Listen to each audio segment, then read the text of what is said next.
So call me back. Okay, I love you. Bye.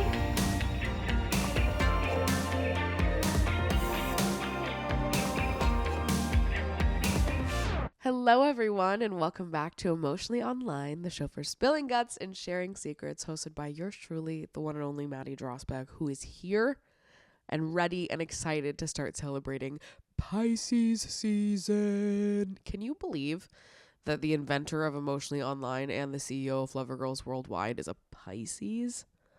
Who'd have ever thought? That's crazy. Totally out of left field. I feel like I am the quintessential Pisces. If you know nothing about astrology and you've ever looked at someone and been like, what is a Pisces? Like, explain a Pisces to me.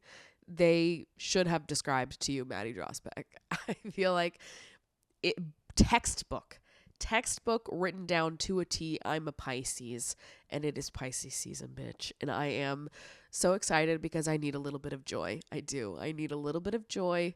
I need a little bit of excitement. I need a little something to look forward to.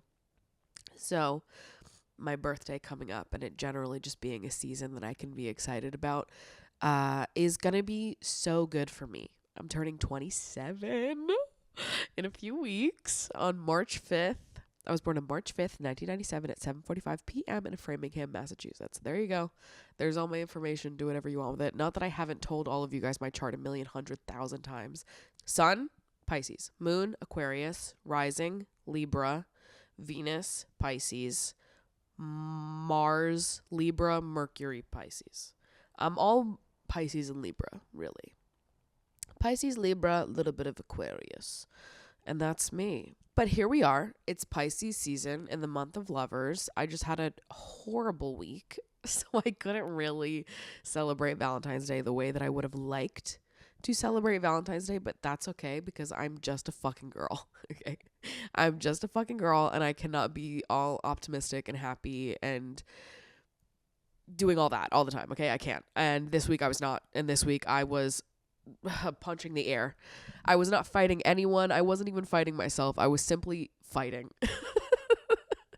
I was like a character in Super Smash Brothers over in the fucking corner. I'm your 6-year-old brother that you gave a controller just to be nice, and he has no idea how to work it, and he's just pressing all the buttons at the same time, doing kick flips and all these specialty moves in the corner, hitting nobody, just the air.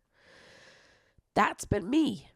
I've just been having a hard week, a hard month, a hard little section of life right now. So this is why I didn't post a podcast episode last week, which I did post about on my Instagram. And you guys were so kind in your messages to me. I did read through everything that was sent to me.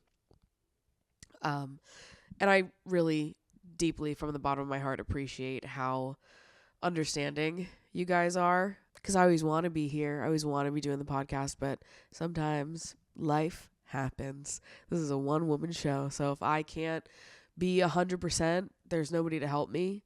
And so that means I sometimes just need to take a step away and take a day for myself, not stress myself out more than I already am. And that's what happened last week. There's just a lot going on in my life, and I needed to take a step to just take care of myself and make sure that I was good.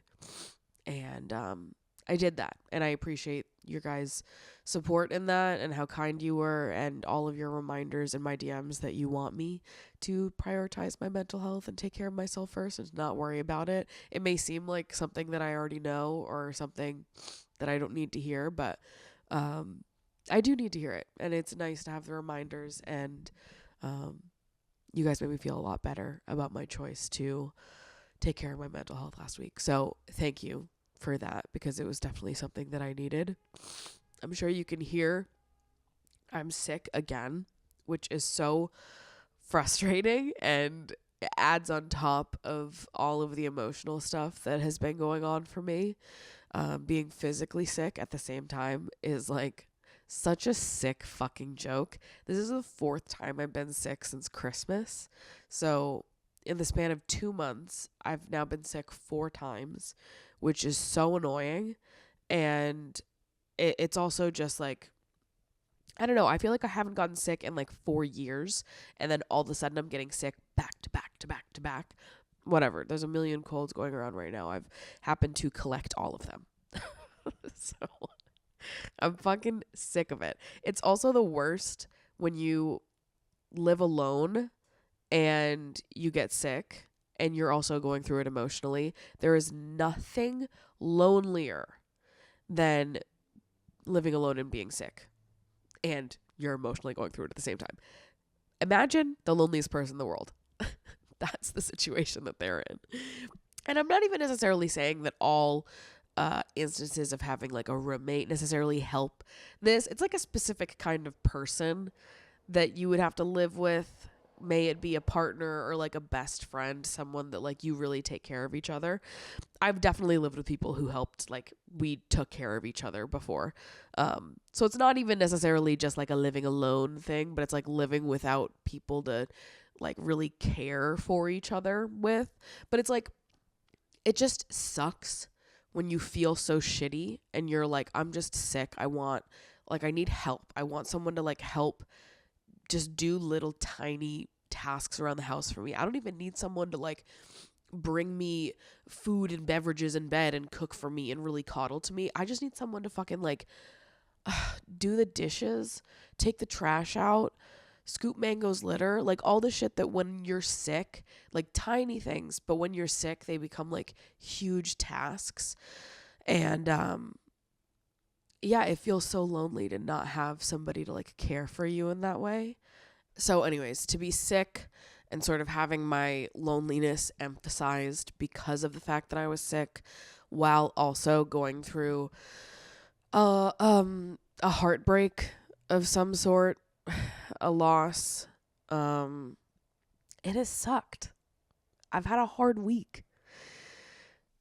To make a long story short, Miss Mango has now joined me on the couch because she knows I need the emotional support. I swear to God, she's so good. She's so sweet. She just knows me so well. To make a long story short, I've had a difficult week because I had to have a hard conversation with someone that I just adore so much. I've had a big fat crush the last year of my life. And it has been so much fun and it has brought me so much joy. This is someone that started off as a friend and then moved into a crush, and then, you know, over the course of the last year, just they became one of my closest friends. I told them it was like a year ago. I texted them and was like, so when are you going to ask me out on a date? I love her. I love that version of myself. She was doing whatever she needed to do. It was like a year ago. I texted them. I was like, so when are you going to ask me out on a date? I said, I got in there. I knew what I wanted. And I said, I've got a crush on this man. He's my friend. And I think he's something. I think there's something special about this one. And right after I texted him that, he called me. And I was like, oh my God. I was like fucking screaming. I've just been it's been so fun, and so I feel like I'm fucking like 14 again. I haven't been so like just I haven't experienced a joyful crush. Someone that just is so genuinely amazing and understanding and supportive and kind to me since I was, I don't know, making it up inside my head as a teenager. Like, I don't know that I have anything to compare this to. To have like such a fun experience having a crush on someone and being such close friends and having to, you know, being able to develop this friendship with someone and just focus on getting to know each other as friends and just enjoying having a crush. It's been so sweet and silly and fun. And anyways,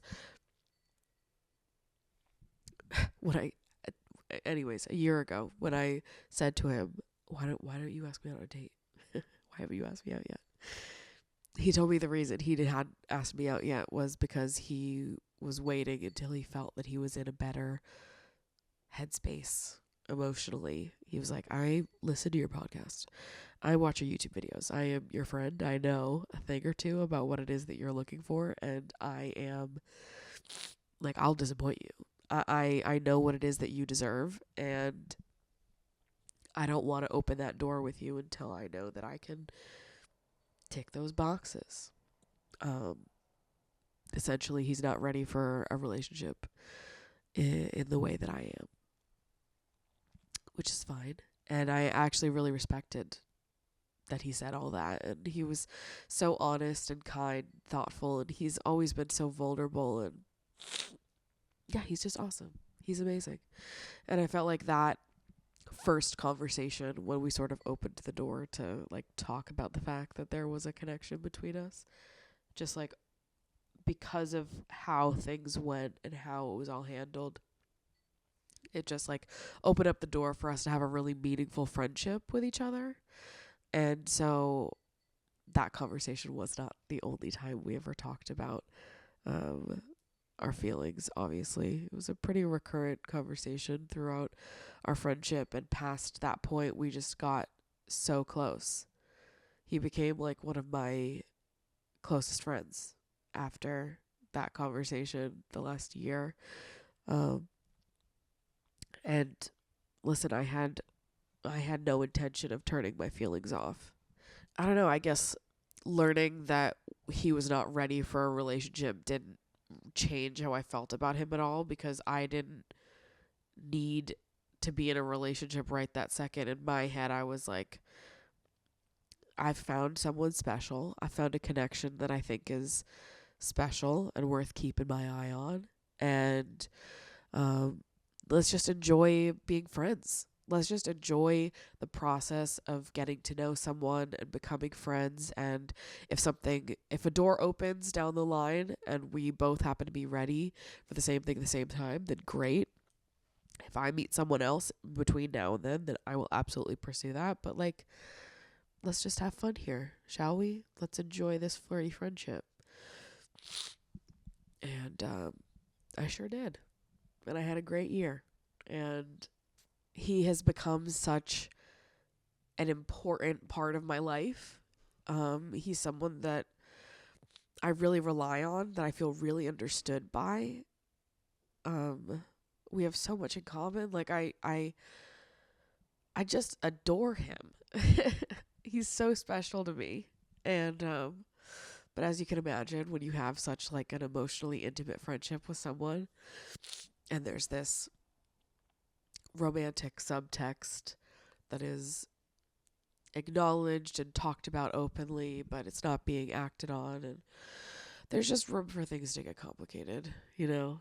Sparing all the details, I had to have a hard conversation this week where we just decided that it's probably good for both of us to take some space from talking to each other. I think that we just have... It's hard. It's hard when someone is like so special to you and you just want to like be there to support them and be understanding and patient and like just wrap them up and make them feel so loved and cared for, because that's what they deserve. But I like wish it was just that easy, you know? This is like a hard thing to navigate, and I think we're both doing a good job, but it's painful. You know? I don't know. I'm not an expert at figuring out what to do in all these fucking situations. Flying off the seat of my pants here. I'm figuring it out as I go. This is someone that I care about so much, that I want in my life for a long time. And I'm gonna cry again. I'm like holding back tears this whole fucking time. Like, haven't you cried enough this week, bitch? What the fuck? So anyways, that's how I spent my Valentine's Day week. You know, just navigating intense emotional bonds with people that you really care about. And you know what? Having a big, fat, joyous crush.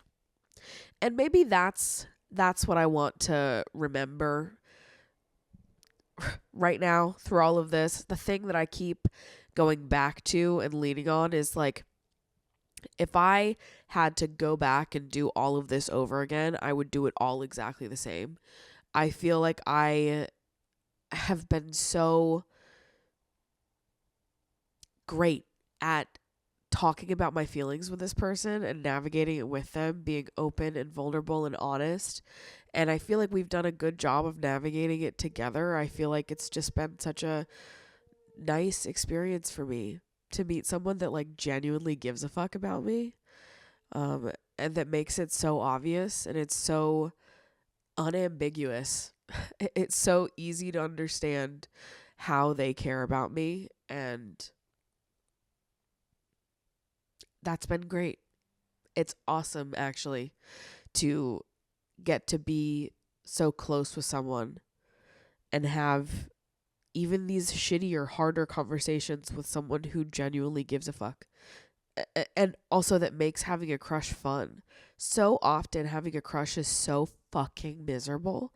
Like the amount of people that I've had crushes on where it's just like, I don't know, it's like the angsty kind of crush where it's like half the appeal of the crush is how unstable they make you feel. Like you never know what they're thinking or feeling, or like nothing to latch yourself onto ever. It's just like, I don't know. It's like the unrequited love, the unrequited crush with someone who like barely acknowledges your existence. And it's like when you're a teenager, that's like the kind of crush that you lean into all the time, where it's like you gaze at them from afar, or you like fall in love with your friend, and it's like, but you never discuss it and it's never acknowledged and whatever. It's like these crushes that are like so deeply painful. This might have been the first crush in my whole life that was just fun.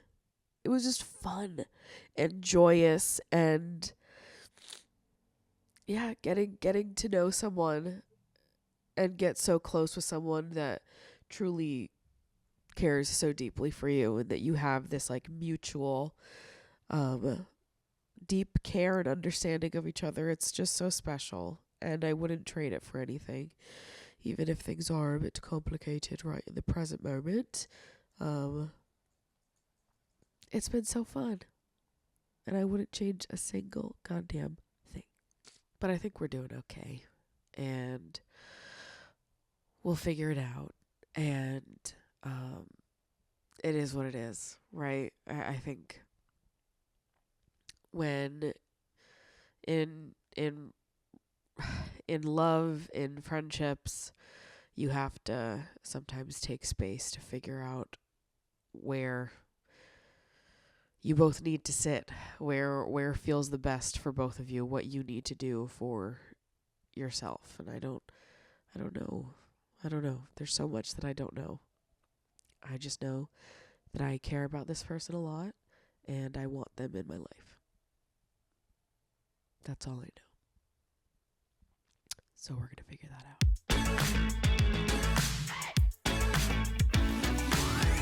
Oh, God. Okay, guys. Should we get to some audience submissions? Should we talk about other people's lives instead of mine?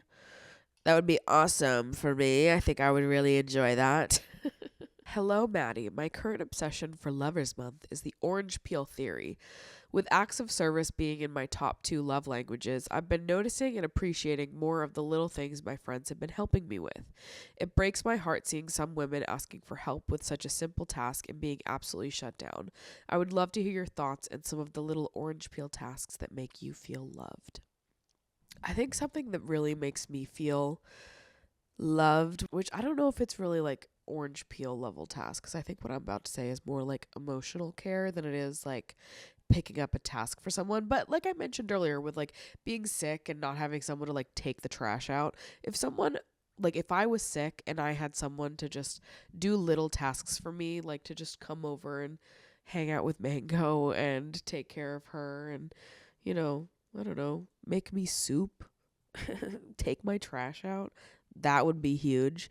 But I'm thinking like maybe when I'm not sick, what is more valuable to me, I think, is like, I don't know, little like emotional ways people can show up. But the first thing that came to my mind was like when I am really struggling with my anxiety, I find it really hard to talk about, mostly because I often feel embarrassed of the things that are giving me anxiety, or like I'm at least acutely aware that like what it is that is causing me so much stress is like not entirely warranted, or like I'm just getting hung up on something be past the point that it is reasonable to get hung up on something. And so because I like struggle with shame with my anxiety and putting words to it, I feel like oftentimes when I am struggling with anxiety, I will like really downplay what it is that I'm feeling, or I'll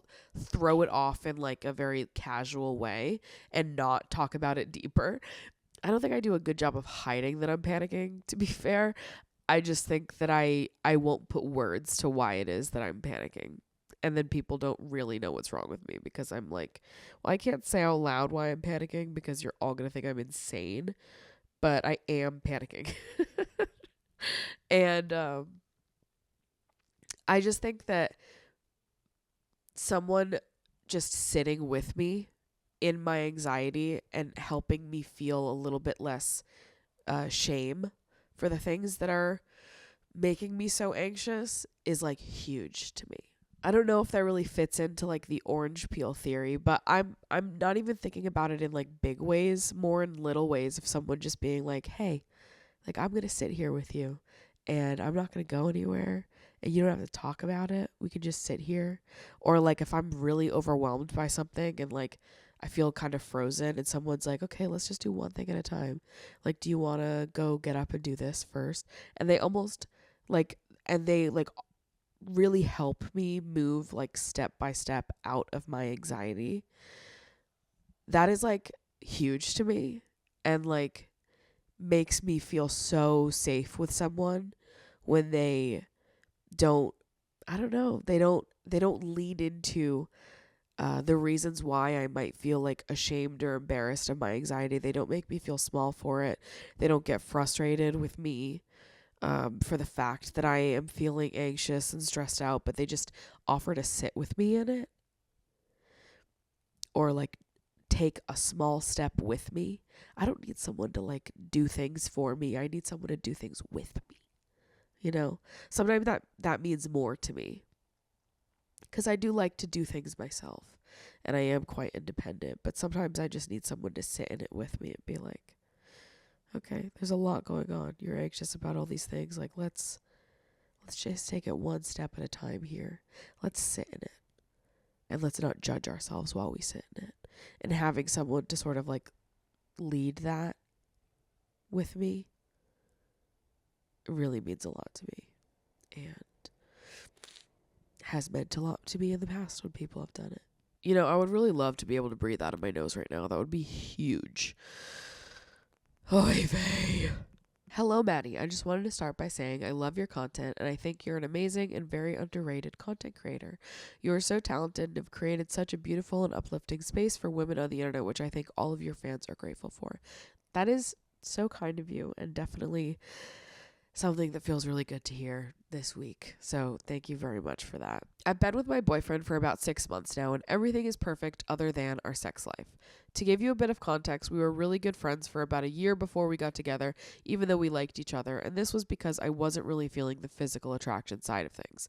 My romantic feelings grew stronger and stronger for him the more we got to know each other, so despite my lack of sexual attraction to him, I said yes to being his girlfriend. The first few times we tried to have sex, we had to stop because I just wasn't feeling it and couldn't get into it. After a few more tries, we began having sex regularly, and while I didn't feel super attracted to him, it was still good sex, and he and I enjoyed ourselves. Fast forward to now, I'm beginning to feel those same feelings again and can't seem to bring myself to feel attraction or a desire for sexual intimacy with him. I feel very conflicted about how to handle this situation. I know my boyfriend is suspicious because we are hardly ever having sex anymore, but he struggles badly with body image and I don't know how to bring it up in a way that isn't going to send him spiraling. It is absolutely nothing to do with him and all to do with me, but I don't think he'll see it like that. I also feel conflicted because other than our sex life, everything in our relationship is perfect. We are so compatible and well suited to one another romantically, emotionally, and intellectually. I've never been in a happier or healthier relationship in my entire life. I guess what I'm asking is, do you think that sexual attraction can make or break a relationship? Do you think that it's possible to maintain a healthy, long-term relationship with minimal sexual intimacy? We love each other deeply and I don't want to break up with him, but I don't think I'll ever feel truly sexually attracted to him. I have so much to say in response to this, but let's start by looking at the first set of questions you asked. Do you think that sexual attraction can make or break a relationship? Do you think that it's possible to maintain a healthy long-term relationship with minimal sexual intimacy? Sometimes. But here's the thing. That has to be what both of you are okay with. Obviously, asexual people exist. Asexual relationships exist. There are plenty of relationships out there where sex is not a priority. Sex is not at the forefront. It's not what is most important. That's totally fine. If that is the type of relationship you're in, then cool. But it doesn't sound like that's the type of relationship that you're in. If sex is important, if sex is a huge part of a relationship to you or to your partner, I don't think it's fair to your partner to stay with them if you are not completely sexually attracted to them. If you really care about this person, don't you think that they deserve to be with someone that loves them completely in all the ways they want to be loved?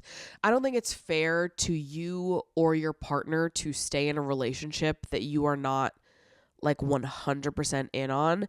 Like if I was dating someone, I assume that they said yes to me because they are physically attracted to me, emotionally attracted to me, sexually attracted to me. If I learned that the person I was in a relationship with never was sexually attracted to me, oh boy, would that hurt my feelings. And oh boy, would it hurt my feelings even more if I found out that they stayed in a relationship with me because they didn't want to hurt my feelings or they wanted to reap all the other benefits of being in a relationship with me without the sexual aspect of it. It just feels like really dangerous territory we're playing with here. I don't think it's fair to your partner. I also don't think it's fair to you because you deserve to be with someone that you are excited about sexually and that you want to be with in that way. There was a comment that was posted on one of my recent YouTube videos. We were talking about rejection and feeling like unafraid of having your feelings hurt or being rejected. And somebody commented talking about how, like, when you're faced with the options of either A, being rejected, or B, being with someone who's settling to be with you, wouldn't you rather be rejected? And I think pretty much everyone is going to say, yeah, I'd rather be fucking rejected, because being with someone who's settling to be with you, who's looking at you like, they don't have everything, but I'll keep them here. They have most things. I'm not sexually attracted to her at all, but she's good enough. I'll keep her here. If I was dating someone who felt that way about me, that would crush me.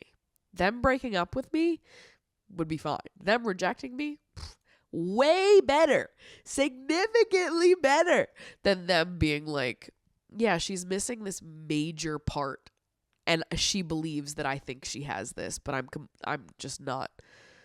I'm not attracted to her in that way. And she has no idea. And she is in this relationship thinking that we are, and we're not. And that is heartbreaking. For you to basically be settling for them. You're not completely satisfied in this relationship. You are not attracted to them sexually. You are minimizing what you want, settling for this, and you're taking the ability for them to be with someone who loves them completely in all ways away from them. They should be able to be with someone that is like completely into them and excited to be with them in all ways, not just emotionally. You know, I think it's hard when you have like a good connection with someone in some ways. It sometimes is hard to acknowledge the parts of the connection that are not fully up to par, but at the end of the day, I do think it's better to break up with someone if sex is really important to you, to them in a relationship, unless this has been established that it's not as big of a priority in your relationship. I would be fucking distraught over this personally, and I would be really upset if someone stayed with me despite not being sexually attracted to me. I'd be so mad, I'll be honest with you. So I think it's better to break up with them, and we can't save people from being hurt or disappointed or heartbroken in this lifetime, and we don't need to. They are capable of processing their own emotions and dealing with it. You don't have to carry that. I think it is more painful and more hurtful to stay with someone that you are not completely all in on and let them believe that you're all in on them in that way. I think that's worse. So I think that you should break up, because I just don't I don't think that's fair to either of you to stay in a relationship that you are half into.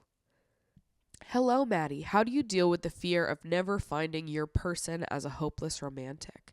How do we get to the place of being a hopeful romantic during the hard times, like after a breakup? Thanks. I don't know. Everyone always like tries to differentiate hopeless romantic and hopeful romantic, but to me, those terms mean the exact same thing.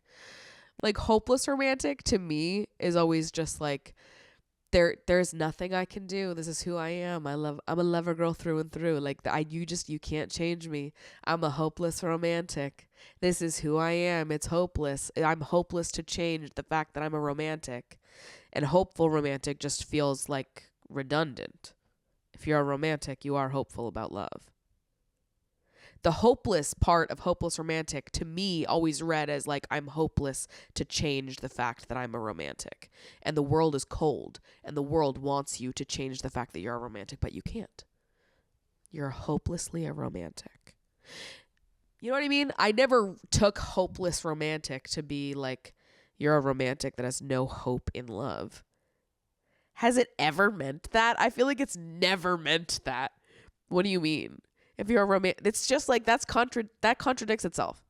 Does it not? Like to me, it's always been like she's a hopeless romantic. She just can't help herself. Hopelessly in love. It's just who she is. Do you know what I mean? Like it's just whatever. It just feels like an issue of semantics. So to me, it's the same thing. Anyways, first question. How do you deal with the fear of never finding your person as a hopeless romantic? This is a fear that I had when I was younger a lot, but the older that I've gotten, this isn't really something I worry about anymore. Number one, because I feel like your person can look so many different ways. I have already met so many people in this lifetime that are my people.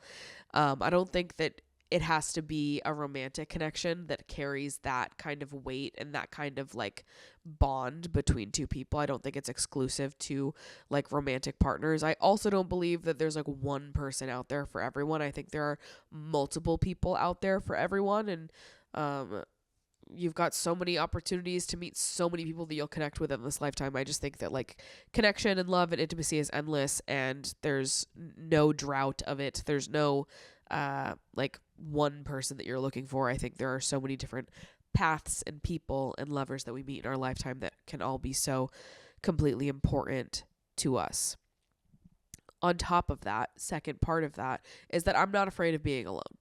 So if I, honest to God, never meet someone that I connect with in that way, which just feels improbable because I'm 26 and I've already met so many people that I connect with on a deeper level in other ways, even though I haven't met someone romantically where it's really clicked and, you know, we've been on the same page and all of that.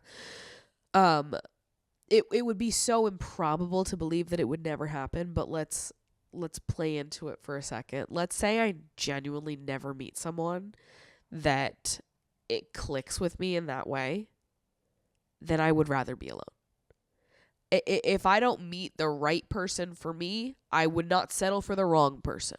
You know, I either meet them and we're together and it's fantastic, or I never meet them and they never existed and I'll never know what I missed out on and it didn't exist. It's not like I met them and they're the one that got away. You know what I mean? I didn't meet them. It never happened. And I lived a beautiful, happy life alone with all of the other connections that I've made in my life. There is so much love surrounding me. There's so much love surrounding all of us. There's so many beautiful, deep, like charged connections, people that we'll meet in our lifetime that are like so one of one. There are so many people that are going to like move you like that. I think it's so silly to put all your eggs in the romantic basket, coming from someone who loves love more than fucking anything on earth. But the thing is like, if I don't meet the right person for me, I'm not going to settle for the wrong one. So if the right person doesn't come along, I will be alone and I will stay single and I will enjoy my fucking self and enjoy my life with all of the other people that I love, all of the other people that are my people in this lifetime that are so one of one and add so much to my life. Just because I'm not finding like a husband or a wife doesn't mean that I'm like lacking in any way. I don't know. I just like reject this idea that romantic love is the end all be all. I love love. I long to find this romantic partnership and I know that I will. It's out there in abundance for me. But let's say in this strange universe that doesn't exist, where love is scarce and I can't find it, then I don't know. Then I just stay single and I'm happy and I enjoy my friends and my family. Like I don't know. Love is so abundant that it seems so silly to me to believe that you wouldn't find love. And also, like, if I genuinely didn't find it, what am I supposed to do? Settle for something that's not love? If I didn't find love, I didn't find it. And that's completely improbable that it doesn't exist, because we already know that it exists because we're surrounded by love in so many other ways. So I just don't believe in that, I think, is what I'm getting at here. I don't have a fear of not finding my person or not falling in love because I'm surrounded by love constantly. I'm always falling in love. I think I've fallen in love with every person I've ever met ever in my life because I'm a Pisces, and that is the weight that I carry. So let's move on to the second part of this question. How do we get to the place of being a hopeful romantic during the hard times, like after a breakup? I think, like, endings are hard, always. Breakups are hard, endings are hard. Pouring into something and having it not go the way you wanted it to go, being disappointed, it's all hard. Listen, I get it. But here's the thing. Don't you feel like sometimes in the aftermath of a breakup, or when something that you wanted to work doesn't, don't you feel like there's some part of you, and we could lean into this part, that is just like, wow, that was so exciting and so thrilling, and like, thank God I know that this feeling exists, and this type of person, this type of connection is out there, and I just experienced it, and how lucky am I to have experienced it, and oh my God, I can't wait to experience it again. Just because this one thing doesn't work out doesn't mean it's the only thing out there that is similar to this. Doesn't mean it's the only connection out there that's going to make you feel this way. Sometimes I just like to use connections as proof that, like, something is out there. This is who you met and really connected with during your 26th year of life. And if you talked to the version of you that existed a year before you met them, you would be like, no fucking way. This is so exciting. That's so awesome. The same way, if the version of you now only knew the person that you're going to meet 6 months from now, a year from now, 2 years from now, you would sit here and go, oh my God, no fucking way. That's going to be so fun. That's going to be so beautiful and amazing and glorious. You know, there's so much to look forward to. There's so many people that we've yet to meet so far. And I think that every ending is just an opportunity to look back on the good parts of the relationship, if there is any. Sometimes people just suck, and we need to put that to bed and be like, and thank God that's over and we never have to talk to them again, so we can move on to bigger and better things.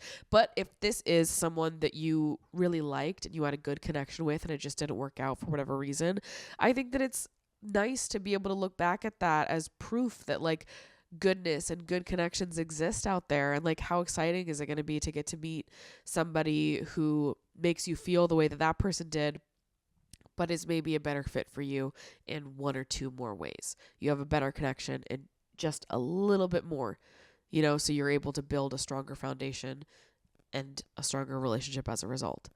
Like, there's just so many opportunities for love in this lifetime. It would be so silly to write off, you know, how much love is going to come to us in the very near future because one thing didn't work out. Use it as proof. It exists, it's out there, and it's for you.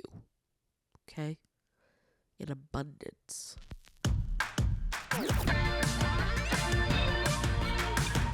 I can't believe that Love Island All-Stars is over. So we have so much to talk about. This season of Love Island was significantly shorter than a standard season. It was 5 weeks in comparison to the normal, like, 8 to 9 weeks that it typically is. So anyways, it's over. We already know who won. So we have a lot to catch up on. Okay. I just finished. The finale aired today as I'm recording this. So I'm ready to get right into it and catch you up on all of my thoughts from the last 2 weeks since I was not here. Let's get into it, vibes. So the last thing that just happened was, of course, the big recoupling drama with Toby picking Loyal G. That's sort of like the big thing that we left off on here. Okay. Callum is pissed that Loyal G is even entertaining the thing with her and Toby. Like, this was put to bed. We were seeing each other. What is wrong with you? She was all like upset, crying the day that it happened. She's like, oh my God, I just don't know what to do with myself. And now she's all in on Toby. Yeah, I'd be pissed too. And then Toby and Loyal G are laying down, cuddling, comforting each other because all this drama has now broke out and the whole villa is against them and whatever. And he's asking her what she's grateful for to calm her down. And her first answer is to say, my long natural hair. And she's crying when she says it. She's like, I'm grateful for my long natural hair. Unbelievable. So fucking funny. The official Love Island Instagram account changed their entire bio to I'm grateful for my long natural hair. Beautiful. Great quote. Loved every second of it. The PDAs are here and they're happening. An award show for the villa's messiest babes. We've got 6 categories. 3 islanders nominated for each category. So let's get into it. Some of them are kind of just like nonsense where I feel like they just needed to nominate everyone for something. So there's a bunch of like, who cares categories in here. I'll tell you about the ones that matter. The category Sneaky All-Star comes up. The nominees are Sophie for sharing Loyal G's convo about not seeing herself having sex with Callum, Arabella for calling Chris a prick after all that mess that happened, and Loyal G for asking Tom if he still fancies her, and him asking if she wanted to be with him or Callum, and she said Tom. And then all this other flirting clips of them on the terrace where she's like, we've really got something, whatever. And then Callum is sitting across the pool when this is happening, when they're watching this clip. And Callum immediately was like, I thought you was a loyal babe. And then Callum calls out that while they were in the hideaway, which was right, they went to the hideaway right after that clip of Georgia and Tom sitting around the fire pit being like, who do you like more, me or Callum? And then Callum brought up that while they were in the hideaway, she said that she wouldn't want to be in the hideaway with anyone besides him. And he brought that up immediately. And I was like, oh, and we knew that was going to happen. And how many times have I said, Loyal G, are you forgetting you're on fucking camera?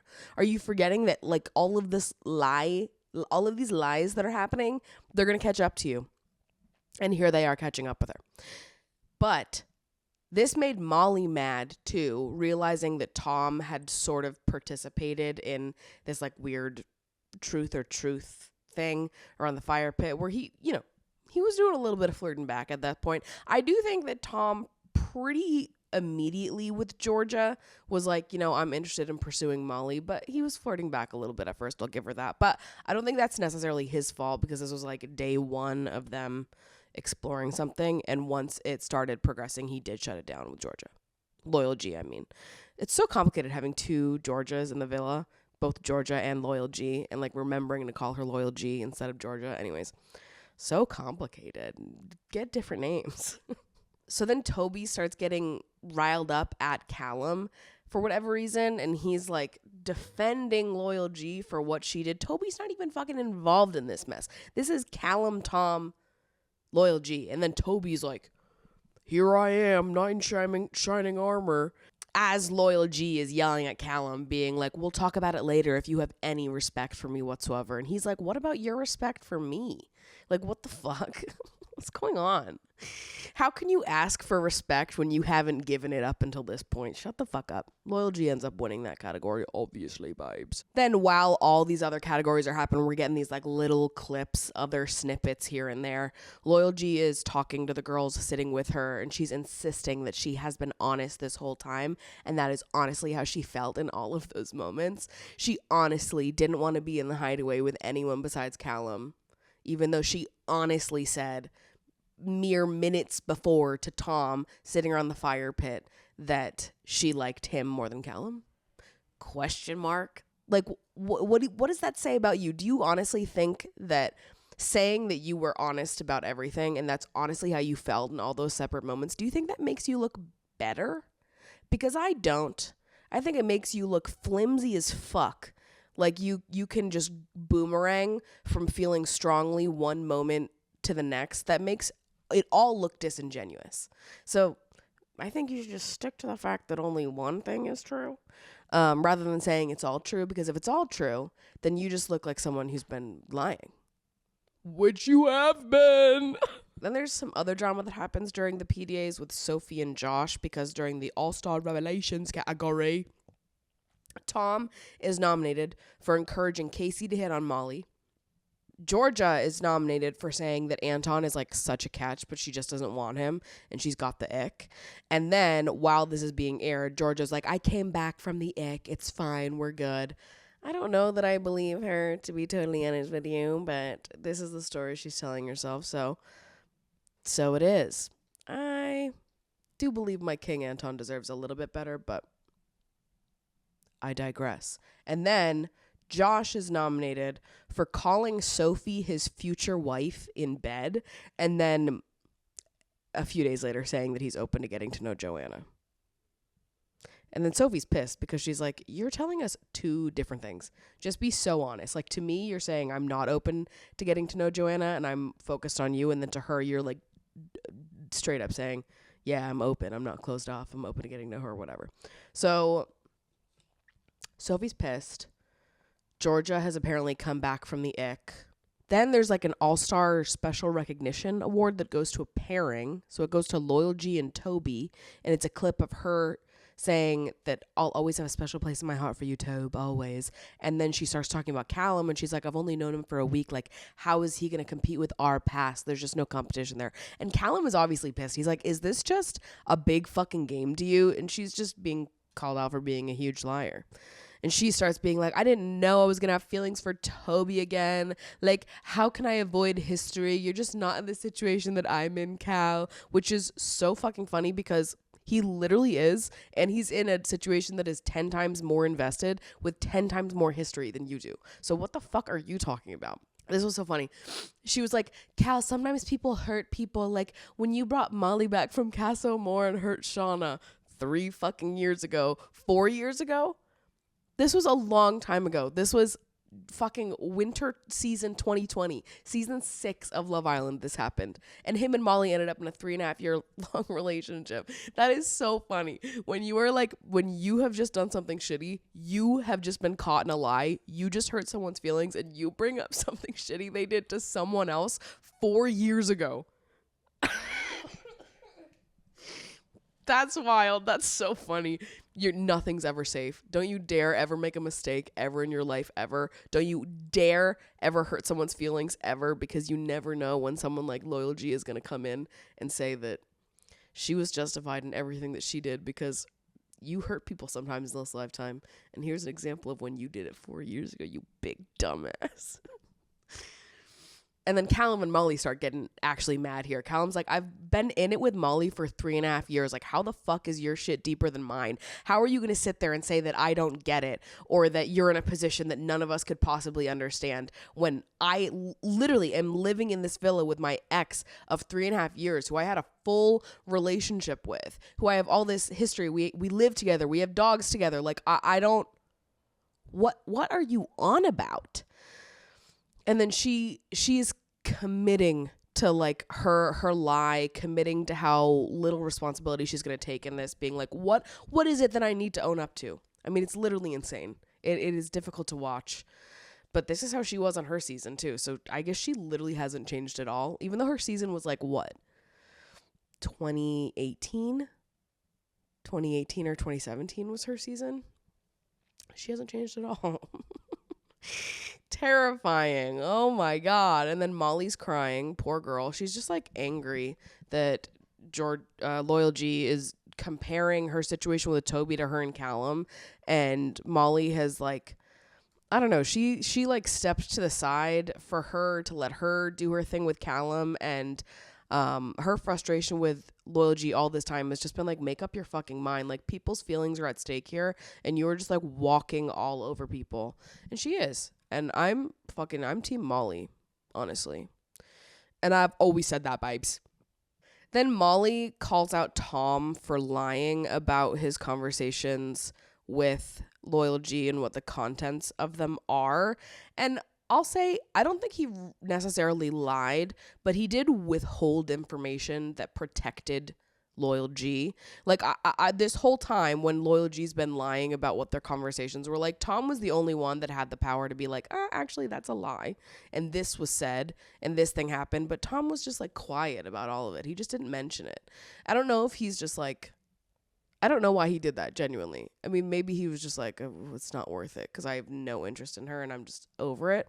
But there were like several opportunities where he could have like really let the truth shine, but he withheld it for whatever reason, which isn't necessarily lying, but it's not telling the truth either. So I don't know. And then afterwards, Loyal G is like, I've really got to make a decision here. Like, do I want Toby or Callum? And it's like, babe, one of your decisions has fully walked off. Like, there's no decision. Callum does not want you anymore. Trust me. You're good. Oh my God. She's like the gaslighting queen. She's saying things that she never said. Like she's claiming that she never said things. Meanwhile, she is on camera saying those things. And she's like, I literally never said it.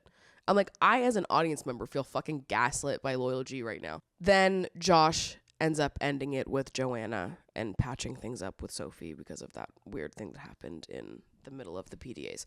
Anyways, new bombshells are here. Woo! We've got Joe from season 5 and Jess and Eve, the twins, from season 6.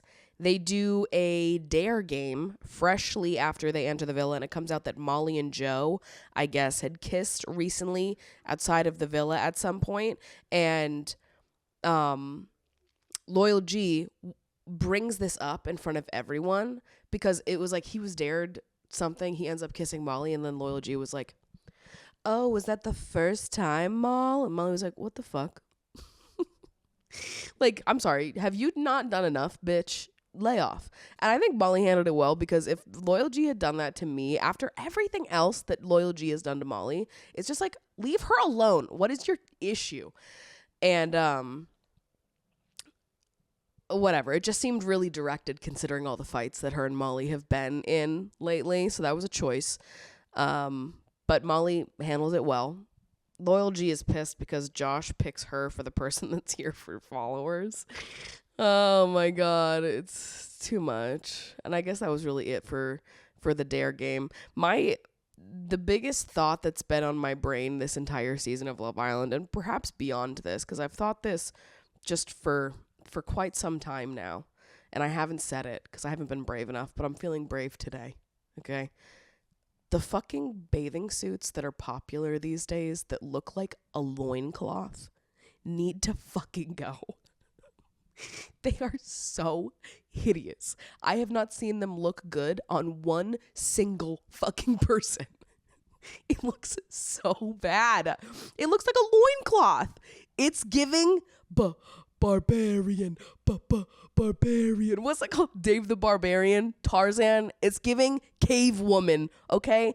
Do you know which ones I'm talking about? It's like a square patch of fabric from front to back. It doesn't like get wide or anything, and it's always like it's a lot of fabric that like is scrunched up in a rectangle that just goes straight down front to back. It is the ugliest fucking bathing suit ever. It looks bad on everyone. And I've seen a few of them this season. Every time I see it, I'm like, oh, there comes one of the loincloth bathing suits. Why the fuck do people like them?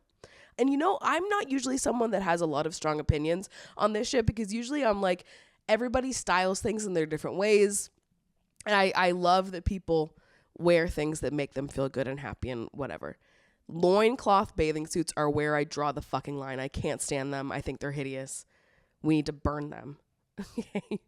They're so gross.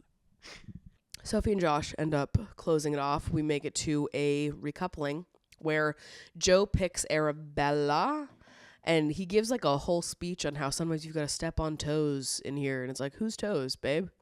Arabella is the only one not with someone right now. And then Jess and Callum couple up, even Casey, Tom and Molly, Anton and Georgia, Toby and Loyal G, Josh and Sophie, Chris and Joanna, leaving Kaz alone and therefore dumped from the villa. Joanna is starting to get the ick from Chris, and she's deciding that she likes Callum instead and might want to explore that. Craig David is here. I don't know who that is. Every time they have a musical guest on Love Island, I have no fucking clue who it is. The only time I knew who it was like, I don't even know what his name is. Joel Corey. I knew that. When they had Joel Corey on a few seasons ago, I was like, oh, just because you're lonely. I like that song. But every other time they've had someone on, I'm like, who is this? I don't know. Sometimes they play one song that I'm like, oh, okay, I think I've heard that song before. I think I've probably heard that on TikTok or in the background of this show. They're always like the shittiest songs ever, though. It's like they have the shittiest one-hit wonders on there. Or like a really British DJ. It's like the British David Guettas. I don't know. I feel like I never know people they have on there. But Craig David is there. He brings out ex-Islander Wes Nelson, who has started to make music, who I'll be honest, I do like some of his stuff. And Arabella happens to have history with him, so that's funny. After the little Craig David performance, Anton asks Georgia to be exclusive, and she says yes, so they close it off. I'm still not totally convinced that she wants to be with him, but okay, I'll buy it for now. And then Joanna says that she wants to take a step back from Chris officially after the ick. Then there's a couples voting game. Some drama is happening, okay? A lot of the voting game, not a lot to talk about. Here's the big takeaways from the voting game. Get to the question of like which couple has the least sexual chemistry. Everyone's voting for Chris and Joanna and Anton and Georgia. Which couple is the most one-sided? Everyone's voting for Chris and Joanna. Joanna starts crying because she feels like people are really laying into her. And she's only just starting to dig into how she felt. Like she just told Chris she wanted to take a step back to explore things with Callum like that same day. And I guess it wasn't completely shut off with Chris. She just wanted to also talk to Callum too. But she did say that she was getting the ick from Chris, which is just like, that makes it seem like it's a no. Like, I don't know, from an audience perspective, it seemed like Joanna was not into Chris at all. So I get why the Islanders thought that, because that's kind of what it seemed like to me too. But then she was getting upset because she was like, I feel like people are laying into me and I only just started digging into how I feel today. And now I just like feel bad and I don't know. Who's the least compatible couple? Everybody's tiptoeing around the fact that Joanna was just crying. So now the voting is sort of all over the place. And because of this, because they didn't know this at the time, but the couples that they were voting for least compatible were the couples that were going to be vulnerable and at risk for leaving the island. So the vulnerable couples are Callum and Jess, Casey and Eve, Chris and Joanna, and Arabella and Joe. Now those are the vulnerable couples. The remaining Islanders must pick one boy and one girl to leave the villa. They're all fighting about who to send home, and they eventually land on sending home Joanna and Joe, which I thought was a wild decision. I thought it was Chris's time to go home for sure. Because at that point, Joanna wants to explore things with Callum, and she's sort of ending things with Chris. Why would we send Joanna home? She just got there, and then Joe was with Arabella. So it was like, why don't we send Chris home, who is like not with anybody right now, and Joanna just effectively ended it with him, or if that's how all of you guys are seeing it, send Chris home. But they didn't for whatever reason. I don't know. I was thinking I don't know who I would have picked for the girl, but I think I know that they weren't going to send home Casey and Eve, but like I would have sent home Casey and Eve. I don't know. Otherwise, I think if it was up to me and only me, I feel like I probably would have sent home Chris and Eve. Fuck Casey. Yeah, I'm going to send home your bitch. Chris is pissed as they sent Joanna home. I thought it was way overplayed and dramatic. So, I don't know. He was doing the most for someone that, like, effectively got told earlier that day that she had the ick about him. And then he's like, how could you break us up? Like, okay, I felt like it seemed like you guys were on the outs anyways, but who cares? Then, new bombshell entering. We've got Adam from season 2 who enters, and he immediately couples up with Arabella, sending Chris home. So, you know what? Chris, don't even worry about it. You're going home too, my buddy, my guy. After all of this drama, Casey starts talking about how he's just really not that into Eve and he doesn't see a future with her. Casey tells this to Callum. Callum tells this to Sophie, who tells Eve, and then Eve calls Casey out in it. And he's like, I literally never said that. He literally did.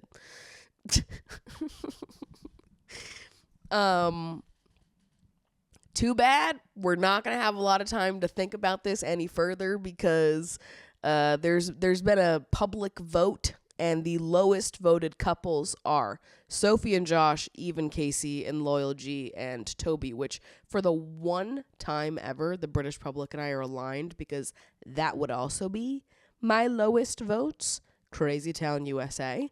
And as a result, Eve and Casey are dumped from the villa. Then we've got the heart race challenge where they're doing like little strip teases in front of each other, whatever. Not much to report there except for the fact that when they went through all of the heartbeats after the fact to see whose heart rate was raised the most by who, what is most interesting here is that Callum's heart rate was raised the most by Molly, and Molly's heart rate was raised the most by Callum. Drama. Not that fucking surprising, if you ask me.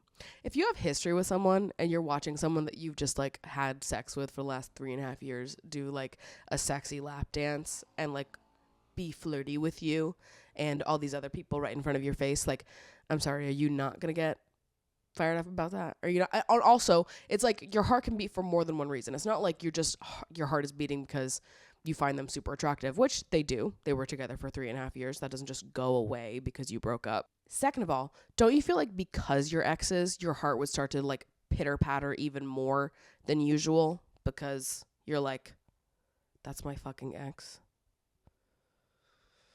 And we're doing all this. And it's like, that's, you know, like we're reopening a door. We're like teasing a little door that's been closed for months now. Like it makes sense to me. I would not personally have had any reaction to learning that. And then when they learned that, Loyal G looks at Molly and is like, are you okay? And Molly was like, of course I am. What the fuck? I totally get why Molly finds Loyal G so fucking annoying. I would find her annoying too, because that is annoying for her to like make a big deal out of something that is so not, and it is so explainable why Molly's heart rate would have been raised the most by Callum and not Tom and vice versa. Oh, also the other part of this was that not only was Molly's heart rate raised the most by Callum and vice versa, but the numbers came back that Tom and Molly raised each other's heart rates the least out of any couple. So little awkward, little uncomfortable, but I do feel like it was sort of like the obvious outcome, and I don't think that it was that big of a deal. Then we make it to the public ranking game where the public ranks the couples based on certain questions, and then the Islanders have to guess which order, which couples made it into the top 3 in this ranking and rank it for themselves. And they all get into arguments and fights over who needs to be in what position and why and whatever. I'm not going to go through what all of the results to these were. Who's the hottest couple? The most argumentative couple? The most boring couple?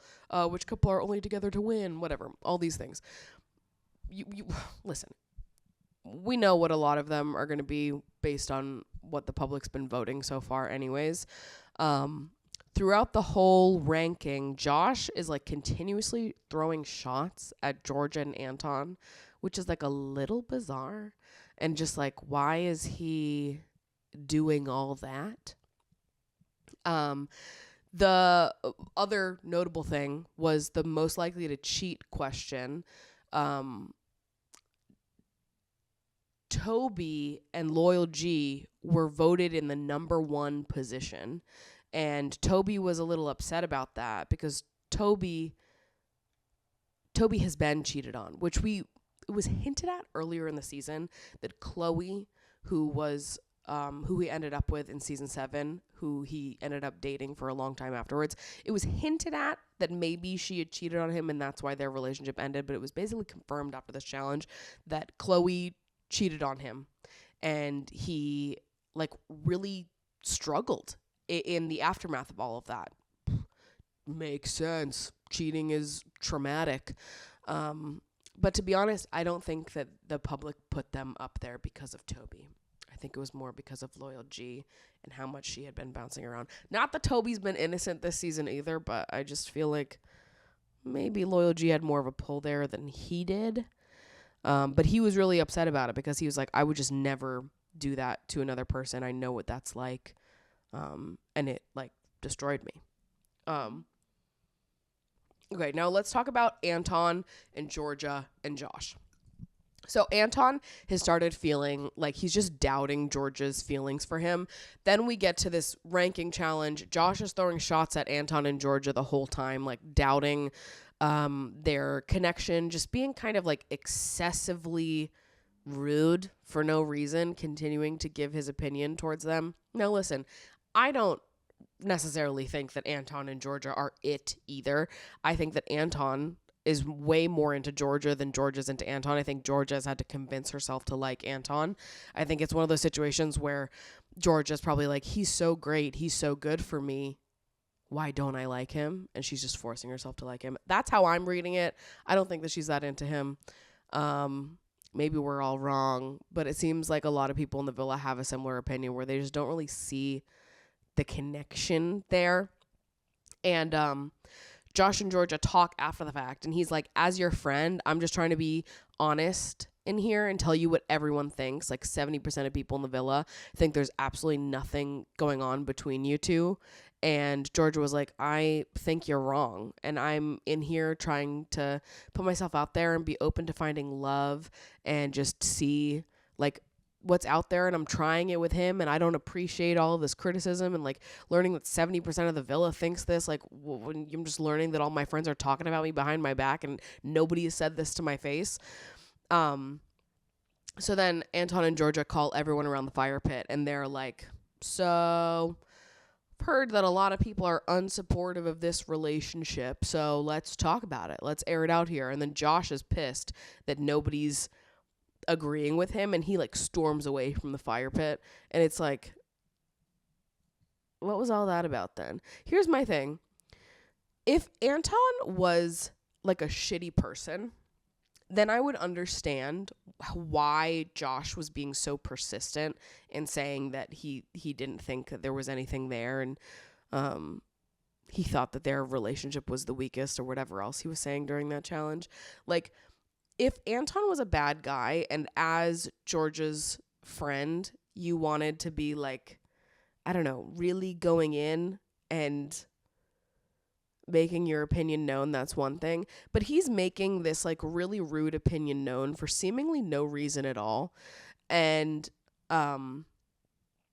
it made me sad for her because it seemed like there was something that someone said, I want to say it was Molly, where she was like, Georgia's had such a hard time in dating on the outside, and there's been like so much like shit that she's dealt with, people that she's met that have just been like so unkind to her, and here she's met someone who's like actually like a really good fucking guy, and now everyone's making her feel bad for exploring it with this guy that treats her so much better than all these people on the outside. So it's like, you think that if you knew what the context of her dating experiences were like, that maybe even if you didn't think that they had the best relationship, that as her friend, you would still be supportive because she's dating someone that is a good person and is kind to her. And that's kind of what matters here. You know? So I don't really understand why Josh is so committed to making this opinion see the light of day. And he's like, it's just my opinion. It's just my opinion. It's like, why is this opinion so important to you that you're willing to risk your friendship to like throw it out into the ether, despite knowing that it's hurting Georgia's feelings, who is your friend and has had historically difficult times in relationships? It just seems mean for no reason. So anyways, they end up ending their friendship. They go on Valentine's Day dates. They get their phone calls from home. Long story short about the phone calls from home is that the public are really hoping that Molly and Callum get back together. This comes up on 3 separate phone calls. This sort of turns into nothing, because that's all it is nothing. But the public is like, Molly and Callum, it could still happen. It's what the people are rooting for. And when the people back home talked about it, it caused like a little bit of a stir in the villa, but it all was quickly resolved. It's not even worth getting into here. Later that night, Georgia and Anton are kissing on a beanbag, and Georgia gets mad at Anton for kissing with too much noise / suction. And then he's like, "That's all you, darling." And he's like, they're being playful with each other back and forth. But I think Anton is starting to get frustrated with how much, like, Georgia seems to be a little bit unsatisfied with him, and he can feel it. And I think that Anton has put forth a lot of himself, and he's just such a romantic and a sweetheart. And I do think he wants that back from someone, and he just doesn't really get it back from her. But then her excuse for that is like, I'm a slow burner and it takes me a long time and it's hard for me to do yada yada whatever. Like, there's always some reason why she can't meet him at the level where he is, and she's like, I feel like I'm doing so much and whatever, and she ends up making him feel bad for wanting more. I just don't find them to be compatible at all, to be honest. I think that he wants more than what she is willing and able to give him, which I just feel for the guy, and I don't see this working on the outside at all. So he's still being playful, but he does seem to take a turn to being a little bit more serious here, where he's like not going to let her just like continue to make jokes about him all the time. Where he's like, you can just go kiss someone else then. And but like I said, he's not really being mean here. He's still being playful. And then she starts kicking off, and she's like, you can be really judgmental sometimes. And then he kicks off, and he's like, me? I'm judgmental? Like, you're the one. We were just making out, and you just paused making out to, like, make me feel bad and be like, oh, you kissed too loud for no reason. I'm the judgmental one. So I understand, because that would have pissed me off too, Anton. And then they end up just like breaking apart for a little bit. They're laying in bed later that night, and Anton rolls over to try to talk to her and express how he feels like he's been so patient and so considerate of her feelings, but she's not offered him the same back. And she immediately starts arguing to him and won't listen. And I'm like, ugh, I hate that. I really didn't like it. They end up resolving it the next morning. And Anton apologizes to her. Would you believe it? I don't think he had any reason to apologize. And I feel bad that he ended up being the one to apologize to all of that. I was like, I'm Team Anton completely this season. Anton is a king. He's behaved like a king. I don't think Georgia likes him. And I think that he can feel that. He can sense that. But then she will actively be like, no, I do like you. And it like confuses the fuck out of him, because he's like, okay, I feel like I'm experiencing one thing, but you're saying another thing, and now I'm just fucking confused. And I totally get it. Adam and Arabella did go to the hideaway, and I don't know how she doesn't have the ick from him, because I just find him so cringe. When they were in the hideaway and he was wearing that little fucking, whatever it is, his wrestling thong, whatever they are, those tight little underwear, fucking shiny whatever that he was wearing in the hideaway that said flex on the back.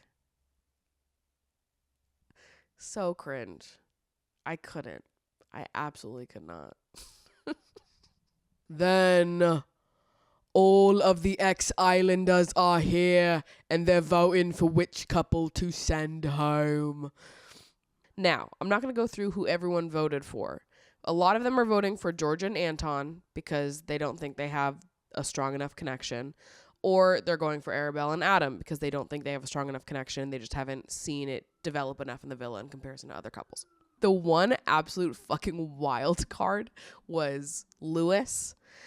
Lewis voted to send Molly and Tom home because he thinks it's one-sided and says there's a different connection in the villa with Cal that's still there, which is just so fucking funny. He was stirring the pot for no reason. It was like Lewis was sent in there by Redditors themselves. They like sent him in there. He was Molly's biggest op in that moment. It was so fucking funny. While all of these people are reading out, it's like becoming clear that Arabella and Adam and Georgia and Anton are neck and neck for who's going to get booted out of the villa here. Arabella is getting fired up this entire time because of this. And like everyone, like Anton and Georgia are quiet the whole time, just like accepting the votes, which I think is kind of the way to go. Arabella is getting so mad when people are voting her, and it's like, why? Why are you mad? The reasoning makes sense. We're making it to the finale. We're voting for which couples are going to be competing for the prize money.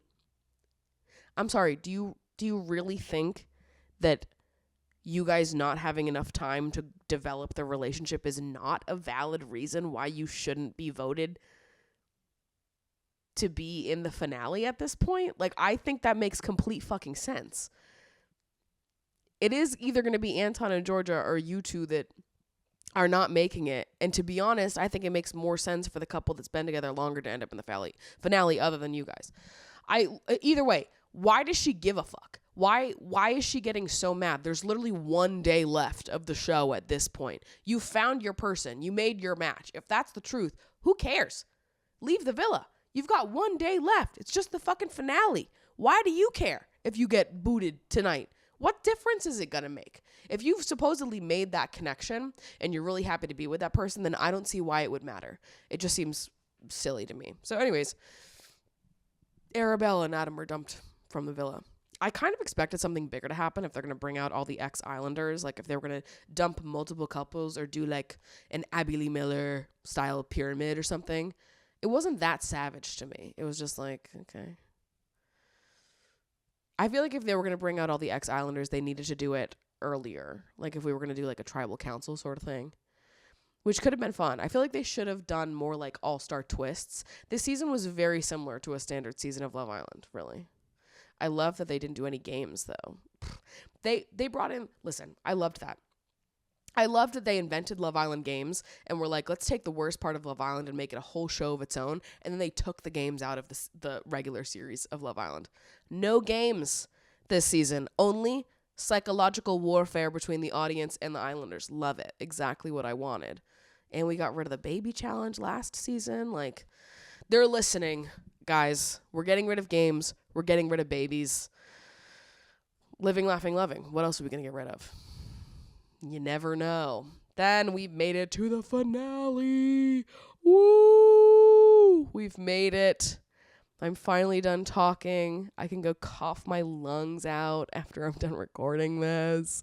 So, in 5th place, we've got Georgia and Anton, which I figured that was going to happen. If I was in the British public, I would have voted for Georgia and Anton, not because I think they're going to end up together, but because Anton's a king. And that's what it comes down to for me. 4th place, Toby and Loyal G. This is also how I thought this was going to go. 3rd, 2nd, 1st, I knew who was going to win. It was obvious to me. 2nd and 3rd was a toss-up for me. But 3rd place, Sophie and Josh. 2nd place, Callum and Jess, which means Molly and Tom, have just won Love Island All-Stars.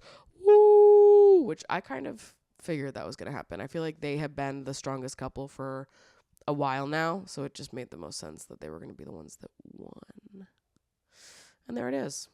And there you have it. And I can't believe this season is over so quickly. And we're going to have to talk about literally anything else until June when the summer season comes. But you know what? Adding in the photos to this segment has added years onto my life. Or taken years out of my life. Whatever the fucking thing is. So you know what? I need a break from editing in all these fucking photos. God damn it. Why is there so many of you? Anyways, that's it for today's episode. Thanks for hanging out with me, you guys. Thanks for being so patient and understanding and nice to me while I have a emotional girl month.